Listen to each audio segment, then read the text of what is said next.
Haleluya, haleluya, haleluya. Anugerah Tuhan kembali memberikan kesempatan bagi kita untuk ada di hari ini. Saudara-saudara yang diberkati Tuhan, situasi dunia seringkali membuat kita khawatir, kita takut. Bahkan tidak sedikit manusia sekarang imannya sementara digoncangkan dengan situasi yang sementara terjadi.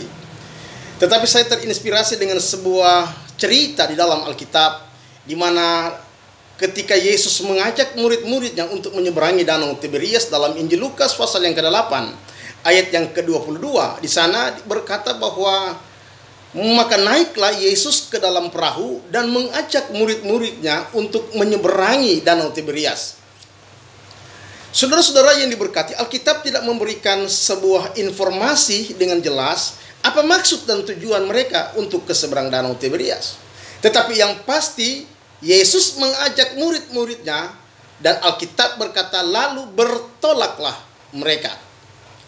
Ketika mereka dalam perjalanan, saudara-saudara yang diberkati Tuhan, mereka dihantam dengan badai, mereka dihantam dengan angin sakal. Tentunya dengan berbagai macam daya upaya yang dilakukan oleh murid-muridnya, tidak bisa meluputkan perahu dari amukan badai yang sementara bergelora pada waktu itu. Di sementara Alkitab berkata Yesus dalam keadaan yang tertidur.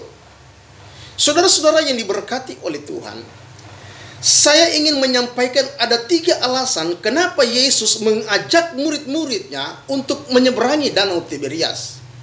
Yang pertama, alasan yang pertama saudara-saudara, maksud dan tujuan Yesus ketika mengajak murid-muridnya untuk menyeberangi Danau Tiberias, itu maksudnya adalah di mana dia sementara memberikan sebuah teguran nyata kepada murid-muridnya bahwa waktu 3,5 tahun bukan merupakan sebuah jaminan mereka percaya kepada Yesus yang ada pada waktu itu.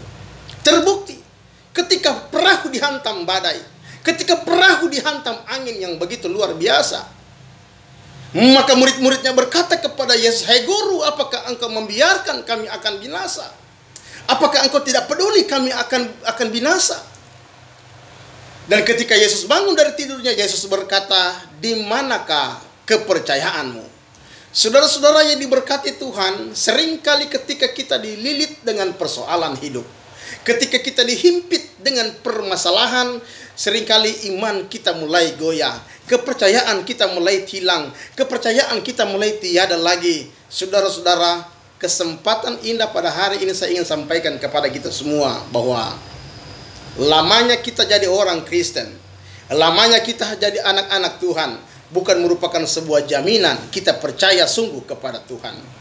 Ada begitu banyak pakar-pakar teologi yang menafsirkan bahwa kejadian ini disebabkan oleh karena Yesus tertidur di buritan. Bagi saya, Yesus dimanapun posisinya berada, entahkah dia tertidur atau tidak tertidur, asalkan kita percaya di sana pasti ada mujizat yang terjadi. Alkitab berkata dalam pemazmur Daud berkata, sesungguhnya penjaga Israel itu tidak pernah terlelap di dalam pertiduran. Itu tujuan yang pertama. Yesus ingin memberitahukan bahwa rentang waktu 3,5 tahun bukan merupakan jaminan mereka percaya sungguh kepada Tuhan.